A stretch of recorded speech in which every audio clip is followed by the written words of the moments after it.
All right, so you want to know about ice cream, huh? Well, get ready to dive in because this history is surprisingly rich and, even a little dangerous. Dangerous. Well, we'll get to that. But first, let me just say we've dug through a mountain of sources for this one: books, articles, even some old menus. And let me tell you, it's clear that ice cream story goes way beyond, you know, just sprinkles and cones. Oh, absolutely. Hmm. In fact, the craving for icy treats goes back centuries, long before refrigeration as we know it. Yeah, we're talking way before the days of just popping down to the grocery store freezer aisle. Exactly. We're talking ancient Rome, Mughal India, Tang Dynasty China, all these different cultures. They were finding ingenious ways to beat the heat with frozen desserts. So no quick trip to the freezer section for them, huh? I mean, how did they even make ice cream back then? Well, take ancient Rome. Imagine nobles sending their servants up mountains to literally harvest ice and then storing it in underground chambers. Talk about dedication to dessert. Wow, that's some serious commitment. It makes you appreciate the ease of modern life, doesn't it? It really does. And speaking of ingenuity, the Persians, they used a technique called sky cooling. Sky cooling. Yeah, they would fill these shallow pools with water at night and let the desert air do its magic. The combination of low humidity and clear skies would allow the water to evaporate quickly, drawing away heat and causing some of the water to freeze.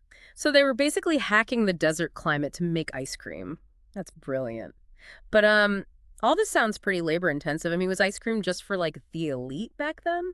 Yeah, pretty much. These early methods definitely required resources, and not everyone had a team of servants to haul ice down a mountain. These ice desserts were definitely a luxury only available to the wealthy. Makes sense. So how did we go from, these ancient ice concoctions to the creamy, dreamy ice cream we know today? Well, that evolution is fascinating. One key player was sherbet, or sharbat, a popular Middle Eastern ice drink. Think of it as a sort of ancestor to ice cream. Okay, got it. It was made with fruit, sugar, and ice, but no milk or cream. So like a sorbet. Yeah, similar.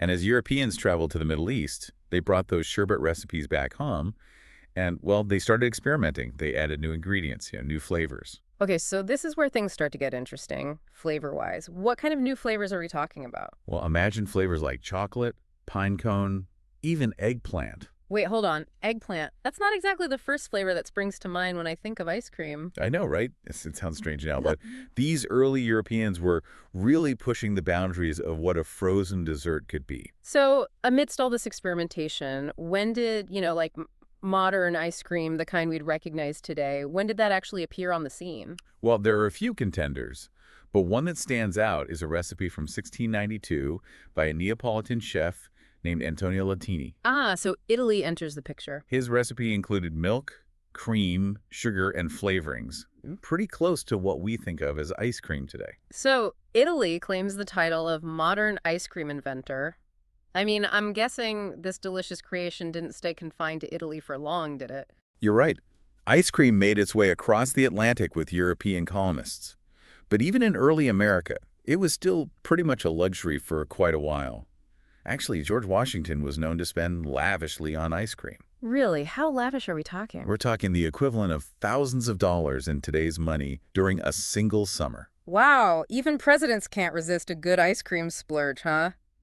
But something tells me America wasn't content to just let ice cream stay a high society treat forever, right? Absolutely. America is where ice cream truly went mainstream. Thanks to some key innovations and some societal changes. One major turning point was Nancy Johnson's patented hand-crank ice cream maker in 1843. Okay, so no more mountain climbing servants or elaborate sky cooling techniques needed? Right. Her invention made it much easier for everyday people to make ice cream at home. That makes sense, but I'm guessing there was still the issue of the ice itself. Exactly, and that's where Ice King Frederic Tudor comes in. The Ice King. That sounds like a character from a fairy tale. He was a real person, though. A brilliant and ambitious businessman. He saw the potential in something most people just took for granted. Frozen water. He wasn't just some eccentric guy who loved ice. He actually saw it as like a commodity. Exactly. Long before refrigeration was even a thing, he envisioned a global ice trade. Wow. So how did he do it? Did he have some secret, ice preserving technique? Well, one of his key innovations was experimenting with insulation. Using sawdust and other materials to pack the ice blocks, which significantly reduced melting during transport. He also built these massive ice houses for long-term storage. He was like the king of keeping things cool long before refrigerators. Amazing. Yeah, his vision really paved the way for ice cream to become more than just a luxury. Absolutely. So we've got easier ways to make ice cream, more affordable ice, but what about the people who actually made it, sold it, brought it to the masses? Well, that's where another piece of the puzzle comes in. Italian immigrants. Oh, right, the Italian ice cream connection. So they played a big role in all this, huh? In the late 1800s, lots of Italian immigrants came to American cities, and they started selling ice cream on the streets. These affordable treats were a hit, and they really played a key role in making ice cream popular for everyone. So we can thank those early Italian immigrants for making ice cream a true street food staple, huh? Absolutely. But it wasn't just street vendors shaping ice cream's destiny. Around the same time, you have this other trend emerging: soda fountains. Ah, soda fountains. Now we're talking classic ice cream parlors, right? But how did those become so popular? I mean, they don't seem like the most obvious place to go for ice cream. Well, this is where history takes a bit of a surprising turn. Back then, soda, believe it or not, was actually considered to have health benefits. So soda was like the kale smoothie of the 1800s. Pretty much. And you know who was selling it? Druggists. Really? Yeah, and then someone had this bright idea to combine that soda with ice cream. And bam, the soda fountain was born. That is such a cool, random connection. It is. And you want to hear another twist? Prohibition, the era of banning alcohol, actually gave soda fountains a major boost. Now, how does banning alcohol lead to more ice cream? That doesn't make sense. Well, when saloons were forced to close, a lot of them converted into soda fountains. And guess what? Some breweries, like, Anheuser-Busch and Youngling, they even started producing ice cream to stay afloat. Wow. So even during a period of, restriction, people found a way to get their ice cream fix. They did. And then, of course, came the technological advancements that really cemented ice cream's place, in our hearts and freezers. Widespread refrigeration. Right.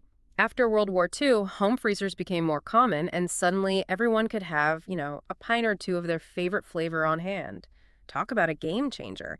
But before we jump into, the modern era of ice cream, I'm dying to know more about, those early ice cream entrepreneurs, especially the Ice King. His story is just too good to pass up. Frederic Tudor's story is definitely one for the books.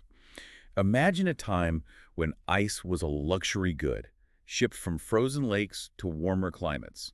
He really built a whole ice empire, shipping it all over the place. Okay, so let's unpack this whole ice empire thing. How did he manage to ship ice, all over the world without it just melting into a giant puddle? That's where his ingenuity comes in, Yeah. right? He experimented with different types of insulation, like sawdust and other materials, to pack the ice, and that significantly reduced melting during transport. Plus, he built these massive ice houses. They could store ice for much longer periods. So he was like the logistics king of frozen water. It just blows my mind that he was doing this on such a huge scale way before refrigeration was a thing. It is pretty amazing when you think about it. And his vision, it was global. He wasn't just shipping ice domestically. He was sending it to places as far away as India and the Caribbean. Can you imagine the challenge of trying to transport ice to the tropics in the 1800s? I can't even imagine. Talk about a visionary. But let's circle back to ice cream for a minute. We were talking about soda fountains and, how Italian immigrants were really making ice cream popular as street food. What happened next in ice cream's journey to world domination? Well, as refrigeration technology kept advancing in the early 20th century, ice cream became even more accessible, right? Electric ice cream makers started popping up, home freezers. It became much easier to make and store ice cream at home. So no more hand cranking for hours on end? Yeah, I can see how that would have been a game changer for families. Suddenly, ice cream wasn't a special occasion treat. You could have it any night of the week. Exactly.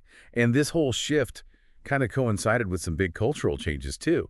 Remember how we were talking about soda fountains? Well, those really took off during Prohibition. Right. You mentioned how saloons turned into soda fountains when alcohol was outlawed. It's fascinating how, something as seemingly unrelated as Prohibition had such a big impact on ice cream. It really shows how food and culture are just totally intertwined, right? And speaking of culture, there's another important part of ice cream's story we haven't really touched on. Its connection to social class and race. Ooh, yeah, that's a good point. Food often reflects kind of the bigger societal dynamics that are going on, right? Absolutely. See, for a long time, ice cream was seen as a symbol of, well, wealth and status. But then, as it became more widely available, unfortunately, It also became a source of conflict in some Oh, cases. really? How could something as simple and delicious as ice cream be a source of conflict? I don't get it. Well, there were instances, especially in the American South during the Jim Crow era, where, sadly, black people were denied access to ice cream or faced discrimination at soda fountains. Mhm. Those laws that enforced racial segregation. Well, sadly, even ice cream became a symbol of the inequality and injustice of that time. It's a good reminder that even something as joyful as ice cream hasn't always been, a symbol of happiness and equality for everyone. It really underscores how food is about so much more than just what we eat. It reflects our history, our values, and sometimes our struggles, too. Well said. Food history isn't just about, yummy treats and recipes. Mhm. It's about understanding the whole context, the social and cultural forces that shaped what people ate and how they ate it. But even with those dark chapters, ice cream's popularity kept growing. So where do we go from there? I mean, we've got more affordable ice cream, home freezers, soda fountains popping up everywhere, and this growing awareness of like the social dynamics tied to ice cream. What happens next in the ice cream saga? Well, after World War II, ice cream production really took off. Advances in technology and mass production meant companies could churn out ice cream on a scale never seen before. Plus, this was the era when brands like Haagen-Dazs and Ben& Jerry's emerged, focusing on really premium ingredients and more unique flavors. Ah, so this is the era of gourmet ice cream. I can practically taste those, chunky swirls and all those innovative flavor combos. Exactly. Today, the options are almost limitless, right? Mm. We have everything from classic vanilla to exotic fruit flavors, artisanal ice creams with like unexpected ingredients, even vegan ice cream made with plant-based milk. Wow. So from a luxury reserved for emperors to, a treat everyone can enjoy. It's amazing to think how far ice cream has come. But there's one thing I'm still curious about. That Cold War assassination attempt you mentioned earlier. Was Fidel Castro really that big of an ice cream fan? He was. He loved ice cream, especially milkshakes. And, even though the details of that whole CIA plot are still kind of like murky, Spill the beans. Did they really try to use a milkshake to, get rid of Castro? well, some accounts say they tried to slip a poison pill into his milkshake. Whether it was chocolate or not, who knows? Mm. But apparently the plan totally backfired. The pill got stuck to the freezer coils and broke. Wow, that sounds like something out of a spy movie. So ice cream might have actually saved Castro's life. It really is incredible how this seemingly innocent treat keeps popping up in the most unexpected places throughout history. It definitely adds another layer of intrigue to ice cream's story, right? From ancient emperors to Cold War espionage, this frozen treat has really seen it all. It makes you think, about all the twists and turns in this sweet, cold treats journey over the centuries. From mountains to street corners, from soda fountains to, international espionage. Ice cream has been a constant throughout human history. And it keeps evolving. We're seeing so much innovation in the ice cream world today. New flavors, textures, ingredients. Who knows what the future holds for ice cream, right? Maybe one day we'll be enjoying scoops on Mars. You never know. But even as it changes, I think there's something timeless about our love for ice cream. It's that simple pleasure that brings people together, all ages, all cultures. Hmm. Everyone loves ice cream. I couldn't agree more. And after this deep dive, I have a whole new appreciation for every scoop I eat. It's not just dessert anymore. It's a story, a journey. It's a testament to human creativity and our never-ending love for something cold and delicious on a hot day. I think that's a perfect way to put it. And after learning all about its history, its ingredients, its journey, Mm-hmm. there's still something kind of magical about ice cream, right? Okay. It transcends time, it transcends place, it reminds us of happy memories, special occasions. It's just pure bliss in a bowl. Yeah, it's a wild ride when you think about it. From ancient traditions to, modern-day pop culture, ice cream has touched it all. It really makes you wonder, like, who could have predicted that something as, simple as frozen cream and sugar would Yeah. have this long and crazy history? It just shows you the power of, well, human ingenuity, our desire for, pleasure, connection, and how something as basic as ice cream can become this cultural icon. It's true. We've talked about emperors and street vendors and soda fountains and even like Cold War spies. It seems like ice cream has popped up in every corner of history. And it just keeps going. It's amazing to see all the creativity in the ice cream world these days. New flavors, textures, techniques. It's a world that's always reinventing itself. I gotta say, after all this, I'm looking at my next bowl of ice cream a little differently. It's not just dessert anymore. It's like a whole story, a journey, a testament to all that human creativity and our love for, something cold and sweet. That's a great way to put it. And after, going through all this history, learning about the ingredients, the process, Mhm. there's still this magic to ice cream, right? It's timeless. It reminds us of good memories, happy times. Yeah. It really is just pure bliss. Absolutely. So, what does this all mean for you, dear listener? Well, the next time you grab a scoop of your favorite ice cream, we hope you'll take a moment to really think about, well, the history behind it. All those centuries, all those people who played a role in bringing that sweet treat to your bowl. Think about those ancient Romans harvesting ice from those mountains. Remember those clever Persians with their sky cooling techniques. And don't forget the Italian immigrants who brought their delicious traditions to America, right? And what about the innovators? Like Nancy Johnson and Frederic Tudor. Their inventions and, their spirit really helped make ice cream something everyone could enjoy. Think about those soda fountains, those social hubs where people gathered. And yeah, even remember those Cold War spies who thought they could use ice cream as a weapon?